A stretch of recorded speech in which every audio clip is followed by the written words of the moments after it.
शिवपुर गांव में रामस्वरूप नाम का एक अमीर जमींदार रहता था। वह बहुत साधारण जीवन जीता था और उसका बेटा मधु भी उसके जैसा ही सादा रहता था। हालांकि रामस्वरूप बहुत धनवान था, लेकिन उसका बेटा अनपढ़ था। यही कारण था कि रामस्वरूप हमेशा चिंतित रहता था। एक दिन रामस्वरूप ने मधुकर से कहा, बेटा, तुम धर्मपाल के पास जाओ और उससे इस महीने का पूरा हिसाब लेकर आओ। मधुकर ने झिझकते हुए कहा, नहीं पिताजी, मैं नहीं जाऊंगा। जब भी मैं वहां जाता हूं, गांव के लोग मेरा मजाक उड़ाते हैं और मुझे अनपढ़ कहकर चिढ़ाते हैं।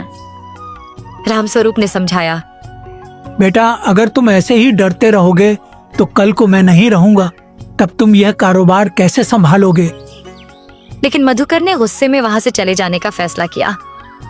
रामस्वरूप अपने बेटे की परेशानी को समझता था, लेकिन वह चाहता था कि उसका बेटा हिम्मत जुटाए और लोगों का सामना करे। रामस्वरूप अपने बेटे की चिंता में डूबा था। तभी उसका दोस्त रघुनाथ वहां आया और पूछा, अरे भाई, क्यों इतने परेशान दिख रहे हो?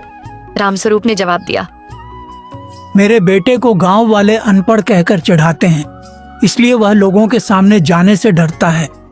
रघुनाथ ने एक सुझाव दिया, शिवपुर के पास वाले गांव में एक गरीब आदमी है जिसकी बेटी बहुत समझदार है। तुम अपने बेटे की शादी उससे कर दो, शायद वह उसे संभाल ले। रामस्वरूप को यह सुझाव पसंद आया और वह तुरंत शादी की बात पक्की करने चला गया।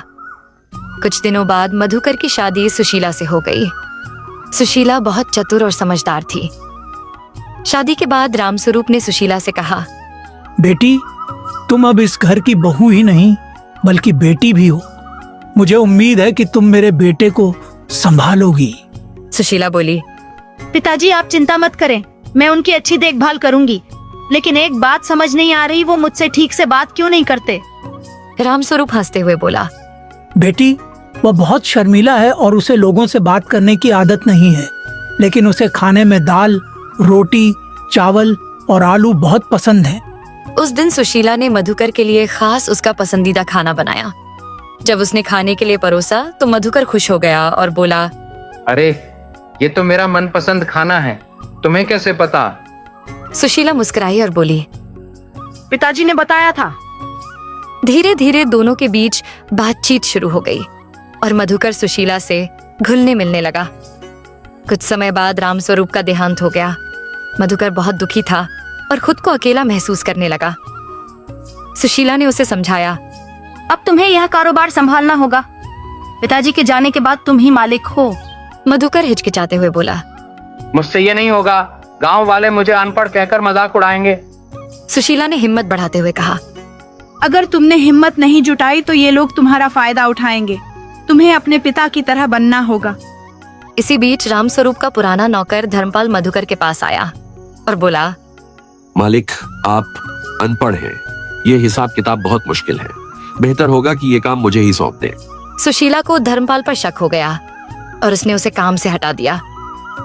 कुछ दिन बाद धर्मपाल गांव के कुछ लोगों को लेकर आया और बोला, ये लोग कर्ज लेने आए हैं, बिना ब्याज के पैसे दीजिए, जैसे आपके पिता दिया करते थे। मधुकर को लगा कि यह सही है, लेकिन सुशीला ने तुरंत बीच में आकर कहा, अगर तुम्हें पैसे चाहिए तो कुछ गिरवी रखना होगा। गांव वाले चौंक गए और बोले, धर्मपाल तो कह रहा था कि हमें फ्री में पैसे मिलेंगे। अब सबको समझ आ गया कि धर्मपाल उन्हें धोखा दे रहा था। मधुकर गुस्से में बोला, धर्मपाल, तुमने हमें धोखा देने की कोशिश की। अब यहाँ से निकल जाओ और दोबारा मत आना। धर्मपाल को जमींदारी से निकाल दिया गया और मधुकर ने पहली बार खुद अपने फैसले लिए। धीरे धीरे सुशीला ने मधुकर को समझदारी से काम करना सिखाया। अब मधुकर गांव वालों के सामने जाने से नहीं डरता था। एक दिन गांव के लोग खुद मधुकर के पास आए और बोले, अब हमें एहसास हुआ कि पढ़ाई से ज्यादा बुद्धिमानी जरूरी होती है। आप सच में एक अच्छे इंसान हैं। मधुकर ने सुशीला की ओर देखा और मुस्कुराया और बोला, यह सब मेरी चतुर पत्नी की वजह से हुआ है। इस तरह सुशीला की समझदारी ने एक अनपढ़ को आत्मविश्वासी बना दिया और दोनों खुशी खुशी अपना जीवन बिताने लगे।